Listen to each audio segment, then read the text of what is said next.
Miss कोई song जरूर जो आपके दिल के बहुत करीब है? मैं बहुत ऐसे गाने पाकिस्तानी जो मेरे बाबा को बहुत पसंद था ये गाना। अच्छा। मैं मोस्ट ऑफ द टाइम अपने बाबा को याद करके गाती हूँ। कभी कोई गाने की बात होती तो मेरे बाबा बोलते थे ये वाला गाना सुनाओ पहले, तो उनको लगता था शायद मैं ये अच्छा गा सकती हूँ, तो इसलिए वो बोलते थे। ग्रेट।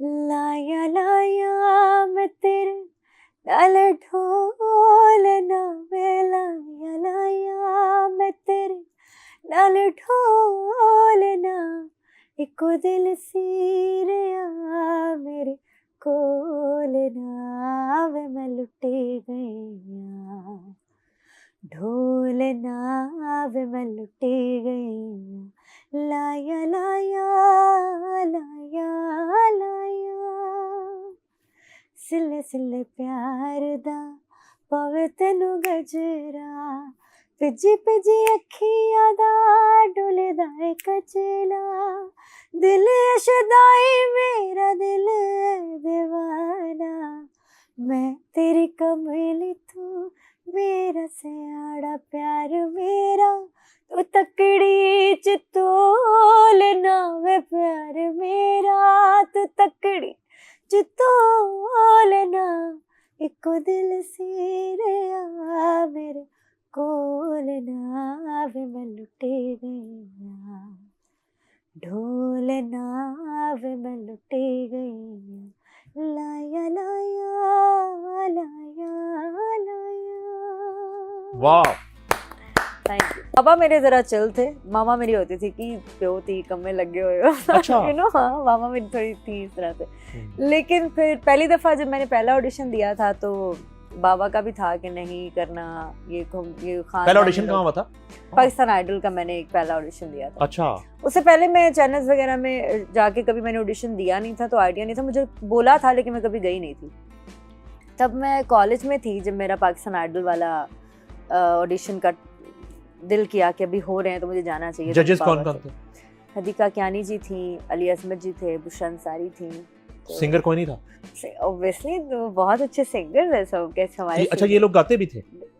नहीं, ये जजेस थे। जजेस थे? हाँ।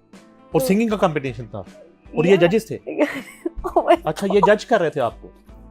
अच्छा, इन्होंने आपको जज किया? नहीं, मैं उनको हैट्स ऑफ कहना चाहता हूँ, हैट्स ऑफ कहना चाहता हूँ कि जिन्होंने आपको जज किया। अच्छा, उन्होंने आपको फिर अप्रूव कर दिया? नहीं, रिजेक्ट किया जी, रिजेक्ट किया था। तो मैंने पहले पूछा ना कि इनमें सिंगर कोई नहीं था जजेस में? अस्तगफुरुल्लाह यार, ये ऑनर जाएगा, मैं नहीं कह रही हूँ, मैंने बता रही हूँ, ये कह रहे हैं। अच्छा यार, अच्छा एक बात चलो कर लेते हैं। हाँ। बात कर लेते हैं। अब तो माशाल्लाह आपने बड़ा म्यूजिक कर लिया है।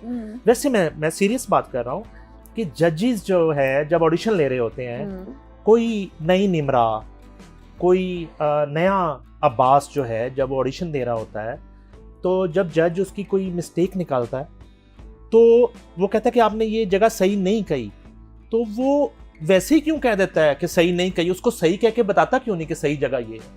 मैं जजेस उनको मानता हूँ जो बताएं भी कि सही जगह ये थी, सही अंदाज ये था, सही डिलीवरी ये थी। ये गा के नहीं बताते ना, तो मैं जजेस मानता नहीं हूँ बताते हैं, जुबानी आई गेस उनका अपना एक है। अच्छा, ये तो पहली बैड लक होगी ना कि वो आप मुझे रिजेक्ट किया गया था। बेसिकली हदीका कियानी जी हमारी बहुत बड़ा नाम है हमारे मुल्क का, उन्होंने मुझे रिजेक्ट इसलिए किया था कि, और मैं इस चीज़ को एक्सेप्ट करती हूँ कि मेरी आवाज़ तब बहुत, मैं छोटी भी थी, ओब्वियसली 10 साल पुरानी बात है वो, तो मैं छोटी थी और फिर मेरी आवाज़ बहुत बारीक थी, तब बच्चे जैसी आवाज़ भी थी, और तब मैंने नया गाने का शौक था तो मैं बहुत बारीक आवाज़ में गा रही थी। तो मुझे उन्होंने बोला था कि आवाज़ से ज़्यादा फेशियल एक्सप्रेशंस हैं, तो मुझे फिर बुशरा जी ने बोला था कि तुम एक अच्छी एक्ट्रेस बन सकती हो, गाने सिंगर। मैंने शुरू में बोला आपको तो बुशरा जी ने तब बोला, मैंने आज बोला। तो अली असमत जी ने कहा था कि मेरी तरफ से ऐसा है, बट फिर जब तीनों का आपस में फैसला हुआ था तो उन्होंने कहा कि नहीं, अभी आपको काम करना चाहिए। ओके, वो मेरी वीडियो बहुत वायरल हुई है, मैं उनको बोल रही हूँ उन्होंने मुझे सेलेक्ट क्यों नहीं किया, ये क्या कर दिया। तो लोगों को लग रहा था जब मैं लड़ रही थी, मैं रो रही थी कि मुझे क्यों रिजेक्ट कर दिया इन लोगों ने। सो ये ऑडिशन तब हुआ था। तो अच्छा, उन्होंने तो क्या, चलो कर जाओ बेटा, मैं बहुत ज्यादा डिस्टर्ब हो गई थी। हाँ, फिर क्या हुआ? फिर कुछ नहीं, घर आ गई। बाज नहीं आई? नहीं, आ गई, 2 साल बाद आई। बाज आ गई 2 साल? 2 साल फिर मैं बाज आई। फिर मैंने कुछ किसी जगह 2 साल नहीं 3 साल में बाज आई। फिर मैंने कुछ नहीं किया। फिर 2016 में मुझे एक और ऑडिशन पता चला कि टीवी चैनल पे हो रहा है, एक प्राइवेट टीवी चैनल था, तो वहाँ पे सर अली अब्बास और सनम मारवी जी ये जजेस थे। ठीक, कबूल तो, हाँ नहीं वो है, दोनों कबूल ने। तो अच्छा, फिर? वो जजेस थे और बाकी हमारे सारे रऊफ साहब जो हैं उनके स्टूडेंट्स थे सब, अलहमरा वाले रऊफ साहब जी उनके सब स्टूडेंट्स थे। और मैं जब वहाँ पहुंची तो मुझे पता चला कि सारे स्टूडेंट्स उनके, और मैं तो यूनिवर्सिटी से बंक मार के आई हुई हूँ, मैं तो नहीं सेलेक्ट होने वाली। अच्छा, पर तब किस्मत अच्छी थी, मैं सेलेक्ट हो गई, मैं फर्स्ट आ गई वहाँ पे। अच्छा, गुड। उन सब में ये अलहमरा में हुआ था? नहीं, ये किसी प्राइवेट टीवी चैनल के मॉर्निंग शो में हुआ था। अच्छा, या ओके। वहाँ से मुझे पहला ब्रेक मिला चैनल का। सर अली अब्बास ने मुझे बोला कि मैं एक गाना गा रहा हूँ, एक शो हो रहा है एक और चैनल पे, तुम मेरे साथ एज फीमेल लीड सिंगर गाओ। मेरे लिए वो बहुत बड़ी बात थी कि मतलब मैं तो कहीं भी एग्जिस्ट नहीं करती, तो मुझे एज मेन लीड गाने को मौका मिल रहा है सर अली अब्बास के साथ, तो मैं तो खुशी से फूले नहीं ये अली अब्बास ने कहा? ओके, सर अली अब्बास ने, क्योंकि मैं वो कंपटीशन जीत गई थी। ओके। मैं फर्स्ट आई, मुझे कुछ इनाम वगैरह मिले और चीजें खत्म हो गई। पर मुझसे फिर उनकी टीम ने कांटेक्ट किया कि निम्रा से कांटेक्ट करें कि सर अली अब्बास किसी चैनल के लिए गाना करें, उनको एक फीमेल सिंगर की जरूरत है, तो वो लड़की गा सकती है। तो उन्होंने मुझसे कांटेक्ट किया, मैंने हाँ बोल दी, मैंने कहा हाँ जरूर करेंगे। तो बस वहाँ से चीज़ें चली। फिर उन्होंने मुझे एक चैनल में इंट्रोड्यूस कराया, फिर एक और चैनल में इंट्रोड्यूस कराया, वहाँ पे मुझे अपने साथ उन्होंने गाने का मौका दिया कि ये एक फीमेल सिंगर है। कमाल। तो वहाँ से मुझे वो चैनल्स में मुझे काम करने का मौका उनकी वजह से मिला। पहला गाना कौन सा रिकॉर्ड करवाया जब आप बूथ में खड़ी हुई? तब तो बूथ होते थे ना? हाँ, और वो माइक के आगे और बाहर एक ऐसा म्यूजिक डायरेक्टर बैठा है। वो गाना था नदीम बेग साहब की फिल्म का था वो गाना।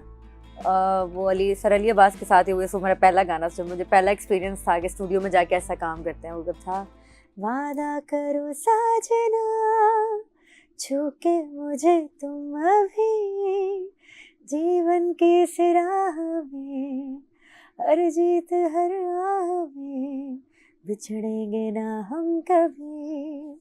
तो ये डुएट गा रहा था। तो ये किस पे पिक्चराइज हुआ था ये अगर मैं गलत नहीं हूँ तो ये नदीम बेग साहब पे, और आई गेस एक हीरोइन थी, मुझे उनका नाम एग्जैक्ट याद नहीं है, आपको याद होगा और आई एम श्योर होगा, मुझे नाम भूल गया। अच्छा, तो वो उन फिल्म का नाम भी नहीं याद आ रहा? Not exactly. अच्छा, लेकिन वो फिर देखने गई आप सिनेमा में कि मेरा गाना पिक्चराइज हुआ है हीरोइन पे? और नहीं, वो मैंने पिक्चर उसके लिए नहीं गाया था, हमने एक टीवी चैनल में गाना था। अच्छा, वो कवर गाया था। ओके। वो टीवी चैनल में ऐसे कि जैसे मैं एक टीवी चैनल का शो है तो नदीम बेग साहब वहाँ पर एज गेस्ट आए हुए थे और एक ट्रिब्यूट हो रहा था, तो मैंने तब गाया था उनके लिए। तो वो बेसिकली वो अली अब्बास सर कर रहे थे, तो उसमें फीमेल लीड या सिंगर्स थी, उसको मैंने वहाँ पे वो परफॉर्म किया था, तो मैंने उनके लिए गाया। अब ये शुरू हो गया काम, अब आपको ये लग गया कि काम मैं कर सकती हूँ। ओ तीन जज्जा ने मेरे खिलाफ गलत फैसला दिया सी नहीं, अदालत ने मेरे 3 साल जाया किए ने, ठीक है, अब वो भी है ज़हन में, अब साबित भी करना है, अब इधर चांस भी मिल गया है, और ये एक इनर सेटिस्फेक्शन हो गई कि कर मैं सकती हूँ। तो अब एक आगाज हो गया, तो उसके बाद एक बड़ा प्रोजेक्ट पहला कौन सा मिला? अच्छा, मैं नईम साहब एक सच बात बताऊं, ये आगाज होने के बाद भी there is a lot of people in our industry जिन्होंने मुझे बोला कि तुम नहीं गा सकती, तुम्हें गाना छोड़ देना चाहिए। एंड आई स्वेयर मेरा गाना हिट होने तक भी मुझे ट्रीटमेंट वो, क्योंकि मैं शायद एक बैकग्राउंड से नहीं आती थी और मेरे पास कोई रेफरेंस ऐसा नहीं था, तो मुझे बहुत ऐसा ट्रीटमेंट मिला है जिसमें मुझे बात में बोला नहीं तुम्हें गाना नहीं आता, तुम नहीं कर सकती, तुम्हें नहीं करना चाहिए, यार तुम लोगों का क्या है, तुम लोग उठ के आ जाते हो गाने। मैंने ये सारा ट्रीटमेंट देखा हुआ है और बड़े बड़े अच्छे बड़े नाम है जिनसे मैंने ये। चलो बता दो आज। नहीं, मैं नहीं मना कर रहा। चलो बताओ कौन कौन से नाम है।